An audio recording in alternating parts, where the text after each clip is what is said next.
राजाची बैलगाडी बघितली की खऱ्या अर्थानं आम्हाला जुन्या काळातली आठवण होते आणि त्याच बैलगाडीमध्ये रुबाबदार आपला कारभारी आणि कारभारणी जेव्हा शेताकडे निघत असते ना, अरे तो रुबाब खऱ्या अर्थानं महाराष्ट्राची मान ताट करायला लावणार आहे.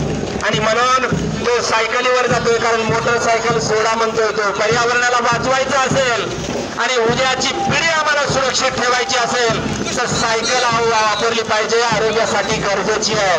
ही पंचायत समिती खरं तर सुजित जाधव सर आपल्या कल्पकतेला आमचा मानाचा सलाम आहे. ही बैलगाडी, या बैलगाडी मधला कारभारणी खऱ्या अर्थानं गाडी उंगराची लावून खऱ्या अर्थानं निघालेली आहे शेताकडं.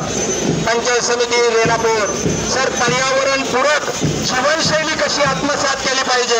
अरे हे चित्र पाहिलं की महाराष्ट्र अजून जिवंत उभा आहे, दिल्लीच्या तख्ताला देखील हलवू शकतो. मला वाटतंय पाण्याऐवजी भुशाचा वापर करून बायो टॉयलेट कसं वापरावं ही पंचायत समिती रेणापूर सांगते. व्हिडिओ साहेबांच्या कल्पकतेतून खरं सर तुमचा मनापासून आम्हाला अभिमान आहे बरं का. त्या शिक्षक मंडळींनी सर रात्रीचा दिवस करून आपल्या पैशाकडे बघितलं नाही, खिशाकडे बघितलं नाही, पण आमचा भारत मला वाचवायचा आहे. महाराष्ट्र